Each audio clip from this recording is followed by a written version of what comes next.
Hello students, स्वागत है आप सबका एक बार फिर से आपके अपने यूट्यूब चैनल कॉमर्स पढ़ो में। मैं अलीशा फिर से हाजिर हूँ एक और नए वीडियो के साथ। तो स्टूडेंट्स, हमारे आज के वीडियो का टॉपिक है कंज्यूमर इक्विलिब्रियम। अगर आपको ये वीडियो पसंद आए तो वीडियो को जरूर लाइक करें, चैनल पर नए हैं तो चैनल को सब्सक्राइब कर ले और बेल नोटिफिकेशन भी ऑन कर ले ताकि मेरे वीडियोज अपलोड होते ही आपको नोटिफिकेशन आ जाए। तो चलिए वीडियो में आगे बढ़ते हैं और देखते हैं कंज्यूमर इक्विलिब्रियम क्या होता है।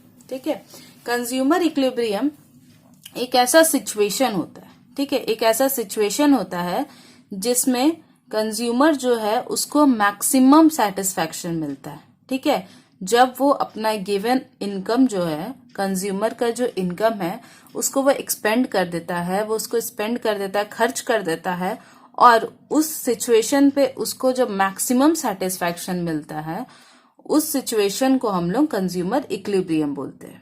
ठीक है, उस यूनिट ऑफ कंजम्पशन पे जो सिचुएशन क्रिएट होता है उसको हम लोग कंज्यूमर इक्विलिब्रियम कहते हैं। ठीक है, तो क्या होता है, consumer is said to be in equilibrium when there is situation of maximum satisfaction while he is spending his given income in different goods। जब एक कंज्यूमर डिफरेंट गुड्स में अपना गिवन इनकम स्पेंड करता है और उसको मैक्सिमम सेटिस्फैक्शन मिलता है, उस सिचुएशन को हम लोग कहते हैं कंज्यूमर इक्विलिब्रियम। ठीक है, कंज्यूमर इक्विलिब्रियम दो केस में होता है, पहला वन कमोडिटी केस एंड दूसरा two commodity case. One commodity case में जो कंज्यूमर होता है वो अपना गिवन इनकम जो है वो सिंगल कमोडिटी में स्पेंड करता है और टू और मोर कमोडिटी केस जो होता है उसमें कंज्यूमर दो या दो से ज्यादा कमोडिटी पे अपना गिवन इनकम स्पेंड करता है। ठीक है, तो आज हम लोग देखेंगे वन कमोडिटी केस में कंज्यूमर का इक्विलिब्रियम कैसे अटेन किया जाता है। ठीक है, तो वन कमोडिटी केस देखते हैं। तो वन कमोडिटी केस में जब हम लोग इक्विलिब्रियम स्टडी करते हैं तो वो अफेक्टेड होता है तीन फैक्टर से। ठीक है, अफेक्टेड होता है तीन फैक्टर से, मींस जो कंज्यूमर है वो अपना कमोडिटी परचेज करने में तीन फैक्टर पे डिपेंडेंट होता है। ठीक है, उसका परचेजिंग को, कंज्यूमर के परचेजिंग को तीन फैक्टर अफेक्ट करता है। पहला जो है वो प्राइस ऑफ कमोडिटी, मींस जो कमोडिटी वो परचेज कर रहा है, ठीक है, जो कमोडिटी वो स्पेंड कर रहा है उस कमोडिटी का दाम क्या है, उस सामान का दाम क्या है। ठीक है, सेकेंड है marginal and total utility of commodity, means level of satisfaction, means उस कंज्यूमर को अपना गिवन इनकम स्पेंड करने पे उस कमोडिटी से कितना लेवल ऑफ सेटिस्फैक्शन मिल रहा है। ठीक है, टोटल यूटिलिटी मींस पूरा उसका यूनिट कंज्यूम करने से, एक कमोडिटी एक्स है उसका कंप्लीट मान लेते हैं 10 यूनिट कंज्यूम करने से उसको टोटल जितना भी सेटिस्फैक्शन लेवल उसको अचीव होता है वो होगा total utility. And marginal utility means जब वो फर्स्ट यूनिट कंज्यूम किया उसमें उसको जितना यूटिलिटी मिला, फिर वो सेकंड यूनिट जो कंज्यूम किया उसमें उसको जितना यूटिलिटी मिला, उस एडिशनल यूनिट के कंज्यूम करने पे उसके यूटिलिटी में जो एडिशनल चेंजेस आता है उसको हम लोग कहते हैं मार्जिनल यूटिलिटी। ठीक है, तो उसको मार्जिनल यूटिलिटी कितना मिलता है एवरी एडिशनल यूनिट पे, या फिर टोटल यूटिलिटी कितना मिलता है उस कंप्लीट कमोडिटी को कंज्यूम करने पे। ठीक है, अगर जैसे 10 यूनिट कंज्यूम कर रहा है तो उसको जैसे 100 यूटिल्स का यूटिलिटी मिला, 100 यूटिल्स का मिला तो ये हो जाएगा टोटल यूटिलिटी। ठीक है, वहीं अगर फर्स्ट यूनिट कंज्यूम करने पे उसको मिल रहा है 10 यूटिल्स का और सेकेंड यूनिट कंज्यूम करने पे उसको मिल रहा है 18 यूटिल्स का,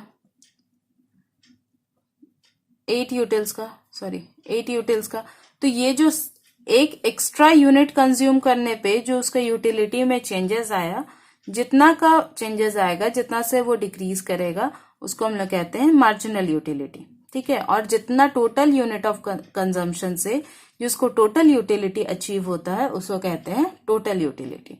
ठीक है, एंड तीसरा फैक्टर है मार्जिनल यूटिलिटी ऑफ मनी। ठीक है, ये क्या होता है, तो मार्जिनल यूटिलिटी ऑफ मनी जो होता है वो एक जो कंज्यूमर है वो कितना एक्सपेक्ट करता है कि उसको स्पेंड करने पे कितना लेवल ऑफ सेटिस्फैक्शन मिलेगा। ठीक है, जैसे ये एक कंज्यूमर है, ठीक है, ये एक कंज्यूमर है, ये सोचता है कि अगर हम किसी चीज में 1 रुपया लगाते हैं, ये अपने आप में सोच रहा है, ठीक है, ये अपने आप में सोच रहा है कि अगर हम किसी चीज में 1 रुपया लगाते हैं तो हमको एटलीस्ट 4 यूटिल्स का हमको सेटिस्फैक्शन मिलना चाहिए। ठीक है, कम से कम 4 यूटिल्स का तो सेटिस्फैक्शन मिलना चाहिए। ठीक है, तो ये कहलाएगा marginal utility of money. Means 1 रुपया स्पेंड करने से वो कितना यूटिलिटी, कितना वो सेटिस्फैक्शन गेन करने का उम्मीद रखता है।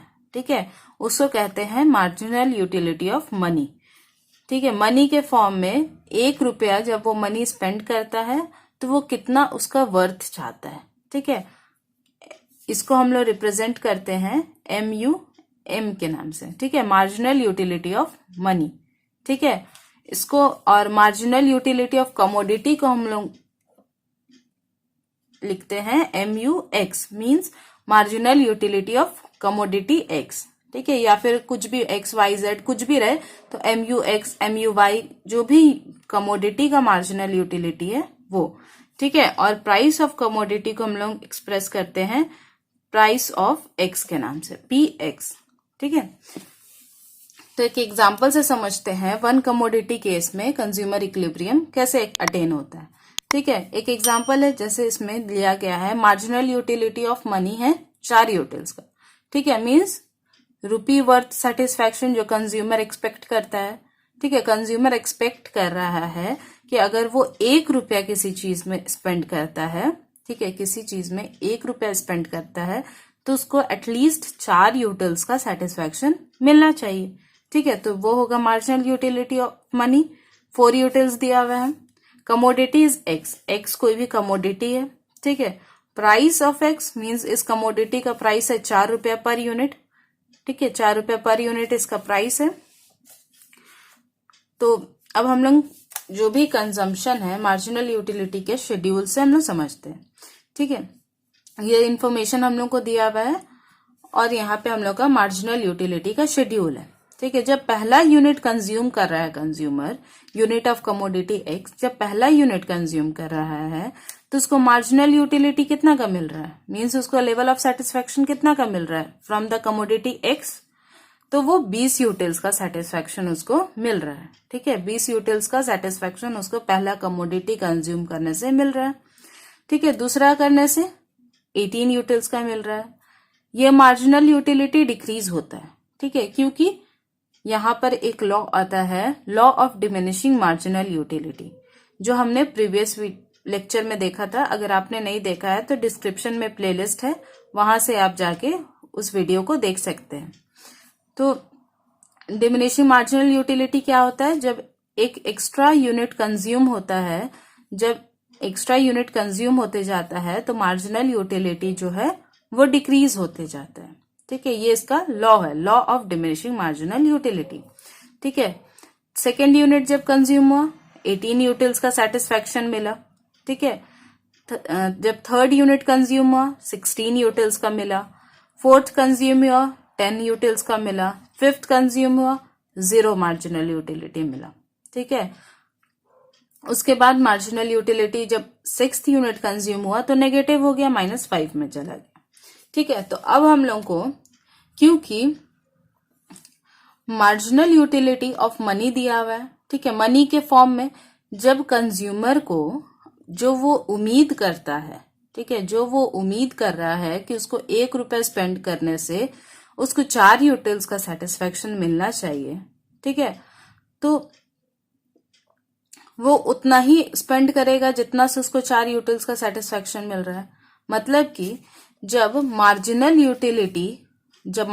यूटिलिटी ऑफ कमोडिटी X और जो प्राइस ऑफ कमोडिटी है वो दोनों इक्वल होगा, उन दोनों का रेशियो इक्वल होगा। किससे? तो वो जितना उम्मीद कर रहा है, जितना उसका मार्जिनल यूटिलिटी ऑफ मनी है उससे, तो उस लेवल पे वो सेटिस्फैक्शन होगा।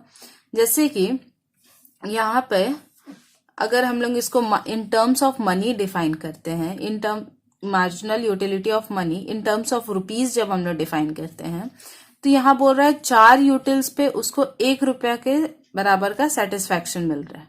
ठीक है, 1 रुपया अगर वो स्पेंड करता है तो वो 4 यूटिल्स का उम्मीद करता है। ठीक है, तो 4 यूटिल्स जब 1 रुपया होता है तो यहाँ पर जब 20 यूटिल्स है तो वो कितना रुपया के बराबर होगा? 5 रुपया के बराबर होगा। ठीक है, जब 1 रुपया 4 यूटिल्स के बराबर है। ठीक है, जब 1 रुपया वो स्पेंड करता है उससे 4 यूटिल्स का वो एक्सपेक्ट करता है। ठीक है, तो वो कितना होगा? तो 5 रुपीज का आएगा, 5 रुपीज आ जाएगा। ठीक है, इन टर्म्स ऑफ रुपीज।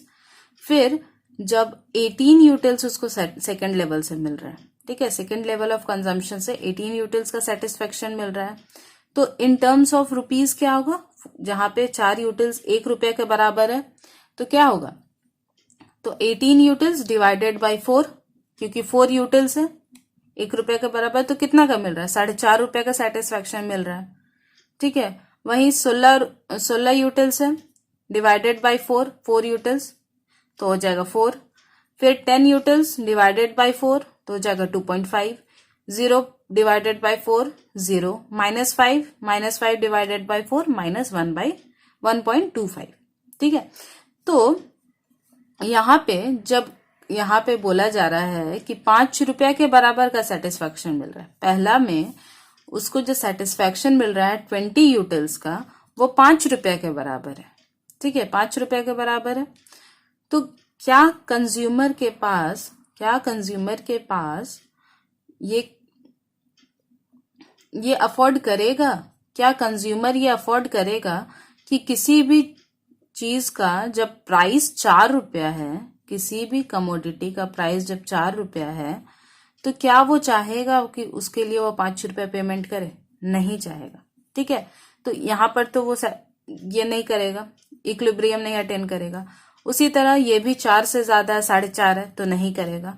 कहां पर अटेन करेगा? तो जहां पर marginal utility in terms of rupees जो है और जो प्राइस ऑफ कमोडिटी है, ठीक है, प्राइस ऑफ कमोडिटी, ठीक है, और marginal utility in terms of rupees जो है वो इक्वल होगा। मींस 4, यहां पे 4 आ रहा है, इन टर्म्स ऑफ रुपीज 4 है, 4 यूटिलिटी का वो उम्मीद भी कर रहा है, 4 रुपया है उसके पास। ठीक है, तो वो यहां पर अटेन करेगा। ठीक है, मतलब कि इक्विलिब्रियम कहां पे अटेन करेगा? जहां पर MUX means marginal utility of commodity when it is divided bye price of commodity. ठीक है, तो वहां पर जब वो marginal utility in terms of money के इक्वल हो जाता है तो वहां पे इक्विलिब्रियम अटेन करेगा। ठीक है, तो यहां पर क्या आएगा? 20 यहां पे आएगा MUX डिवाइडेड बाय प्राइस 4, तो कितना आ जाएगा? ये 5 आएगा। तो क्या ये एक्सपेक्ट कर रहा है कि 4 रुपए के बराबर है इसका? 4 रुपए 4 यूटिल्स का ये उम्मीद करता है, यहाँ 5 यूटिल्स है, तो यहाँ पर तो वो नहीं करेगा 10। ठीक है, फिर हम लोग देखेंगे कि 16 यूटिल्स है। ठीक है, 16 यूटिल्स है डिवाइडेड बाय प्राइस 4। ठीक है, तो कितना आया? 4, जो कि वो उम्मीद कर रहा था, MUM था। ठीक है, तो MUX क्या है? 16 है, प्राइस ऑफ कमोडिटी क्या है? 4 है। ठीक है, MUX क्या है? 16 है, और प्राइस ऑफ कमोडिटी क्या है? 4 है। ठीक है, और MUM क्या दिया हुआ है यहाँ पे क्वेश्चन में? 4 यूटिल्स दिया हुआ है, 4 है। जब इसको हम लोग काटेंगे तो ये 4 आएगा। ठीक है, 4 मीन्स इक्विलिब्रियम इस पॉइंट पे अटेन होगा। ठीक है, तो इक्विलिब्रियम इस पॉइंट पे अटेन हो रहा है। यहां पर कितना यूनिट कंज्यूम हुआ है? तो यहां पर 3 unit of commodity X consume हुआ है। तो हम लोग बोलेंगे कि इक्विलिब्रियम उस जगह पे स्टक करेगा जहां पर 3 यूनिट ऑफ कमोडिटी X जो है वो कंज्यूम किया जाएगा। ठीक है, तो कंज्यूमर इक्विलिब्रियम 1 कमोडिटी केस में क्या होता है कि जब marginal utility derived from consumption of commodity is divided by that price of commodity and it is equal to marginal utility of money, then we will say that the consumer equilibrium is stuck on that point of consumption. ठीक है, तो यहाँ होगा MUX divided by PX is equals to MUM. ये situation होता है जिस point पे इक्विलिब्रियम वन कमोडिटी केस में कंज्यूमर का अटेन होता है. ठीक है, तो आज के वीडियो में बस इतना ही. होप आप लोगों को one commodity case consumer equilibrium समझ में आ गया होगा. हम लोग नेक्स्ट लेक्चर में देखेंगे consumer equilibrium in two commodity case. ठीक है, अगर आप लोगों को ये वीडियो पसंद आया तो वीडियो को जरूर लाइक कर ले. चैनल पर नया है तो चैनल को सब्सक्राइब कर ले. अगर बेल नोटिफिकेशन भी ऑन कर ले ताकि मेरे वीडियोस अपलोड होते ही आपको नोटिफिकेशन आ जाए. और आपको आज के लेक्चर का नोट्स का डिस्क्रिप्शन में PDF का लिंक है, वहां से आप डाउनलोड कर सकते हैं. और यूटिलिटी एनालिसिस के और भी वीडियोस के लिए डिस्क्रिप्शन में ही प्लेलिस्ट है, प्लेलिस्ट का लिंक है, वहां से आप और भी वीडियोस देख सकते हैं. तो आज के वीडियो में बस इतना ही. मिलते हैं अगले वीडियो में. तब तक के लिए thanks for watching. Bye bye.